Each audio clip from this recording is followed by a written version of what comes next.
Hey there, New Beginnings. It's me, Pastor Danish House, and I'm with my wonderful wife this morning. Hi. It's, what is it, Saturday, Mhm. March 14th, and it's been quite an eventful past few days, as you guys know. And so, uh, if maybe you know, and probably you know this, but if in case you don't, our family, the health department called us last night and told us that um, we have been exposed to a person who has been confirmed to be infected with the coronavirus. And that exposure happened on Saturday and Sunday of this past week. And so the health department has asked that our family remain in isolation for a period of 14 days following our last exposure, which was Sunday. So up through March 22nd, we're going to be remaining in isolation here in our house. And we're getting ready for that. We've got, I think we have all the food we need. I don't think we're in need that way. I've got a stack of movies there on my coffee table, and we're getting ready to read a lot of books and watch a lot of movies and Play uh, a lot of games. yeah, absolutely take some walks out and outside, and do a lot of work too because a lot of my work can be done by phone and by email, by text. So I'm still available if you need to talk to me. Um, I'm here, right? Um, so, but we're gonna be doing it here at home for the next 14 days. Um, so if you want to give us a call just to say, hey, that's cool too. Um, we've been thinking about a lot about fear because the truth is, I'm feeling some fear. Um, I'm feeling fear because I don't know what to expect, right? As I look forward, I don't know if we have been infected with the virus. I don't know um, if what if we have been infected with the virus. So the odds are low, but if we have been infected with the virus, I don't know what that will be like. We have some idea of the symptoms, but how that's going to be, to live it out, I don't know. So the unknown, it's really easy to be afraid of the unknown. And the Bible has a lot to say about fear, and you might be feeling fear now too. And I get it. I'm there. We're both there. Um, and it's not wrong to feel fear. The Bible has a lot to say about fear. Um, and I wanted to look today at one particular verse. It's 2 Timothy chapter 1, verse 7. It's a very familiar verse. It says that God has not given us a spirit of fear, but of power and of love and of self control. For God has not given us a spirit of fear, but of power and of love and of self control.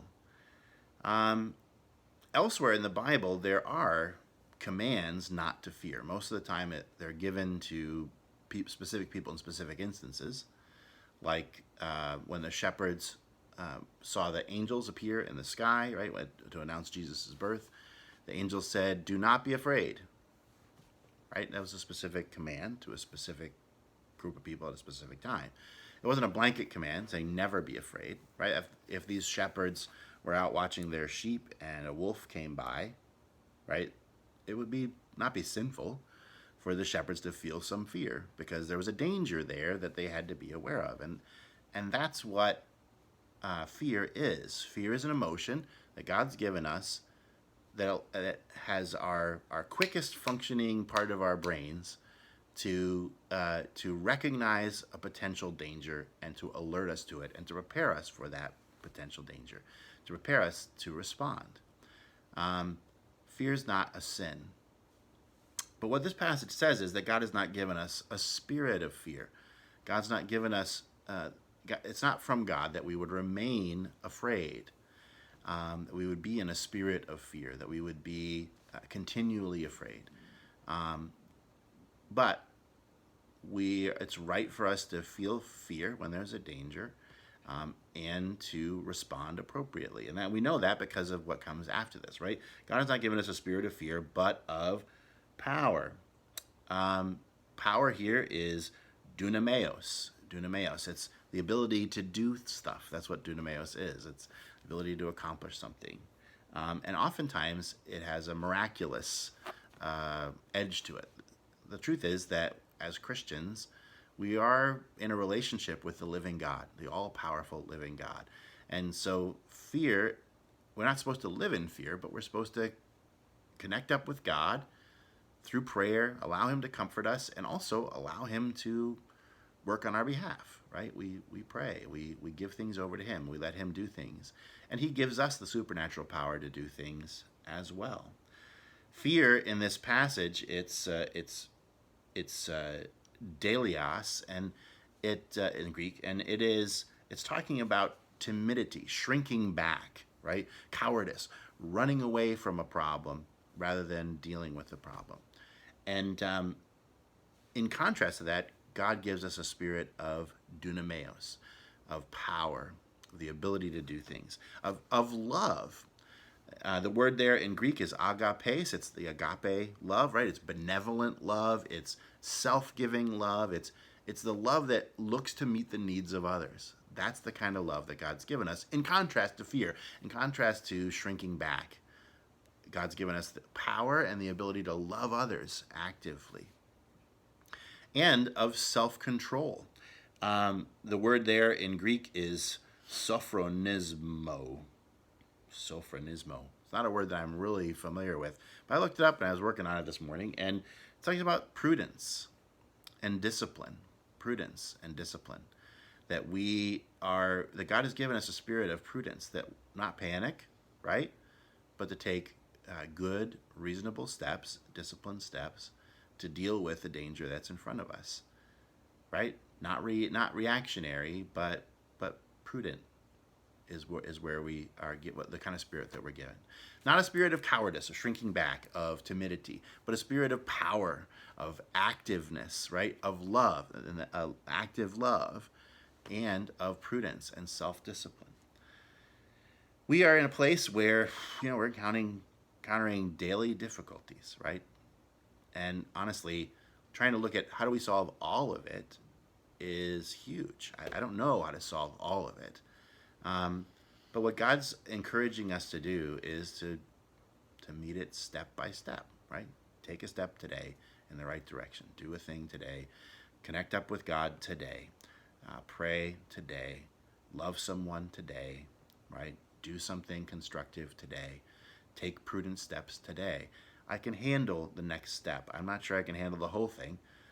But the truth is, if we handle the next step, eventually we will have handled the whole thing, right?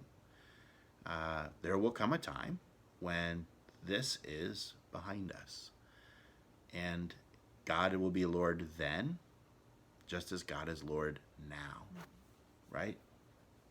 So what do you do with fear? Well, it's okay to feel it, and you should feel it, right? Feel the fear. Let it come in and say, okay, energize you, right? There's a potential danger here, and what it should do is to motivate us to action. We need to feel the fear, acknowledge it, and then give it to God, right? And trust that fear to God. Say, okay, Lord, something in me is telling me there's danger, but I know that you are near, and I'm going to face that danger with you, okay? Use that fear for action, right? Use it to do things. Use it to love people. Use it to take prudent action. And then trust God with the consequences, right? That's what we do with fear. I've run out of notes. Do you have any thoughts? That's the hard part. The trust God with the consequences. We're going to have to keep doing that over and over again. Right. Yeah, because we don't know the consequences, right? And we trust that to God. We trust the big plan to God, and we trust the little plans to God too. But God's given us stewardship and responsibility in our day-to-day life. He hasn't commanded us to control the whole thing. He hasn't commanded the health department to control the whole thing or President Trump to control the whole thing. Nobody's able to do that, but to take prudent steps as we're able. And that's what we're doing.